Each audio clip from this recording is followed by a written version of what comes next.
So,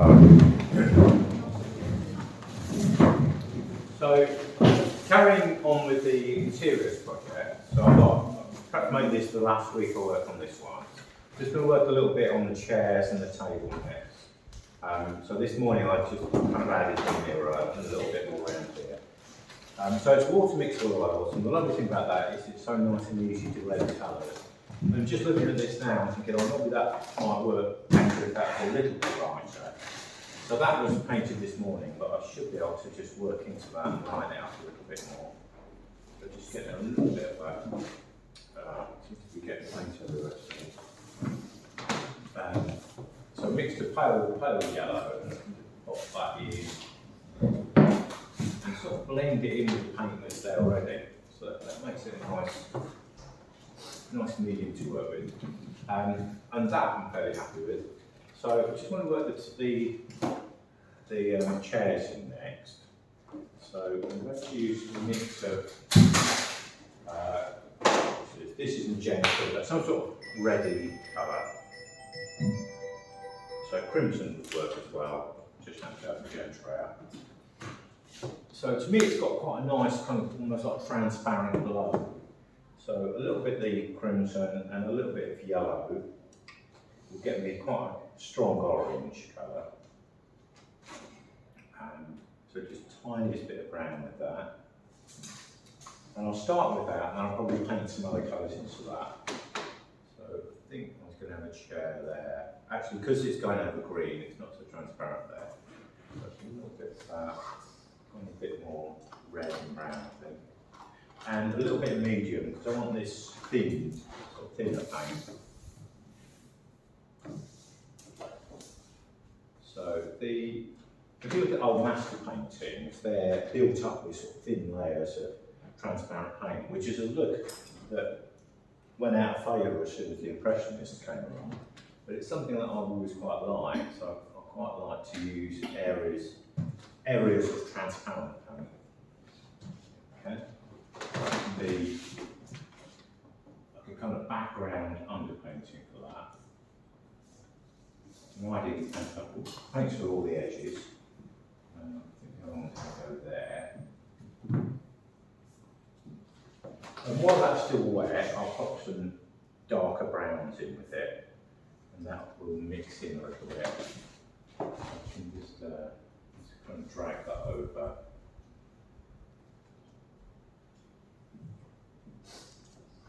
And that sort of softens out the look a bit.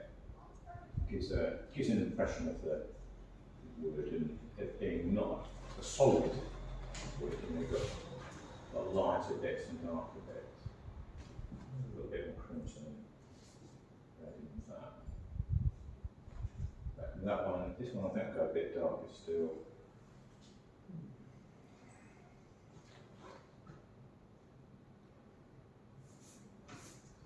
Soften that out.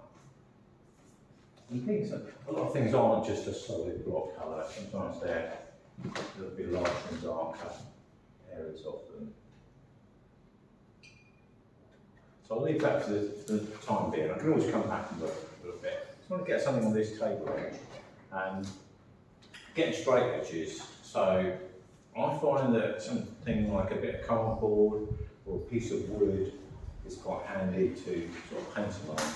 Ideally, if this has got a little bit of a bevel, so with mount board you can cut it a bevel, and some of my little bits of wood I've just cut on an angle, and that gives me a nice sharp edge. But if you're struggling, which I know everyone is struggling with getting straight edges, I find this quite a good way of working. I'm just going to mix a sort of palish pinky yellowy colour. It's not that bright. It's not that sort of yellow, it's almost got a little bit of pink in, and probably quite a bit of white. This was an old pine table that had been quite sort of bleached and washed back. So I'll start something like that. And again, probably a slightly broken brushwork might work quite well. This pinky colour that's underneath is quite nice, or this particular painting. And again, I quite like broken brushwork where you've got some of the colours underneath, some of the layers underneath coming through. That can add a little bit of depth to it. So I just want to lighten that a little bit. Give the feel of the light hitting the table, the light above hitting the table. And yeah, again, not making that too solid. Once you get that sharp edge, something like that, and then I can pencil on that. That should give me a nice, make it a little bit lighter just to emphasise that.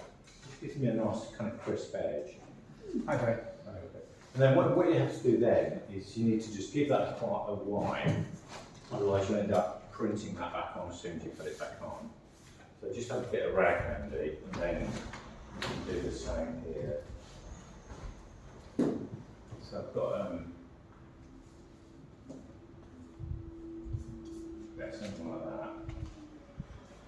I remember when I was on that landscape artist show, like all these frames, and I was just doing this, right? Everyone just like putting like sharp lines in.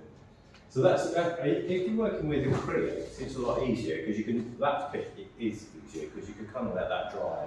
Or if you're working with oils, let that dry, and then you can always do more over the top. But yeah, keeping that fairly light, a bit like that. Perhaps have a little bit of the other colours blended into that. The other nice thing is if it gets too light or you want to change a bit, you can just kind of wipe back quite easily. So that's one of the advantages I think for these water mixable oils or any oils is it's easier to take paint off and work back in and blend the colours in. Is that okay on that? Okay. So yeah, just a quick reminder. So I've planned a couple of trips. There's one to Hadley Castle on Thursday afternoon. Now at the moment I've only got 2 people, so I may well cancel that. The one's Paper Mill Lock though, which is not this Friday but the following Friday. I've got at least half a dozen, probably a little bit more. So that one will definitely be going ahead, as long as the weather's right. So just to keep you up to date with that. I thought next week was a demo. I thought perhaps stick with the interiors, but I thought I'd do a little bit of something with people in, and maybe use like pens and watercolours or something like that. And they'd be good sketching mediums for any of you that are coming with me when we go to the Paper Mill Lock. Is that okay? Where's that? Which lock? Do you know Paper Mill Lock? It's out towards Danbury, or just a bit past Danbury. You've not been there? No. Oh, right, it's lovely. It's really nice. It's like a canal. It's the River Chelmer, which is like a canal. There's a little coffee shop there and a locks. So I've been there quite a few times with the groups, and I've painted there myself a couple of times as well. It's quite a nice, attractive place to go. I haven't been there with she's got. I can't remember my horse's name. I can't remember. Is it far from the car park? Not really, no. There's. The trouble is, I left it my husband to. Yeah, take you pick you up. It's really pretty much next to the car. There's a car park and a cafe. I don't know if they charge at the car park. I know during COVID they did for a while. I don't know if they're still doing that. But yeah, the car park or the cafe car park is, they're kind of right next door to each I can't other. remember there's any seats there. It's about 3/4 of an hour drive. It is quite dry. And Yeah. I used to work in Danbury in the doctor's surgery. Oh right, yeah. So I know where I know it really well really. Yeah. It's, Yeah. If Yeah, it 'cause came, you don't stay anyway. You probably would, because you kind of go, you get to Danbury and then you go down and left, and then it's quite a long drive down that little lane. I used to have patients all up and down that road. Oh right, yeah. There's a place at farm near there where they breed saloons. Those big hairy Yeah. Right. Should be, hopefully, as long as the weather's good, it should be good. Good day. I mean, it wouldn't be painting on it. Would you be able to come with me? Sorry? Would you be able to stay with me? Oh yeah, sure, yeah, you can stay. Yeah, no problem. Yeah. I don't know whether you will or not. But Yeah, if you want to, that's absolutely fine. Yeah. I'll let you know. Stay as one painting part of that time. What's it morning or afternoon? It's morning. It's 10:30 to I think I've said 1 o'clock, so like 2.5 hours. So I'll do a demo for 20 minutes, half an hour, and then I'll work with everybody. I haven't been there in years. Yeah, it's fun. It's a nice place. Isn't it? It is lovely. Yeah. I gave up work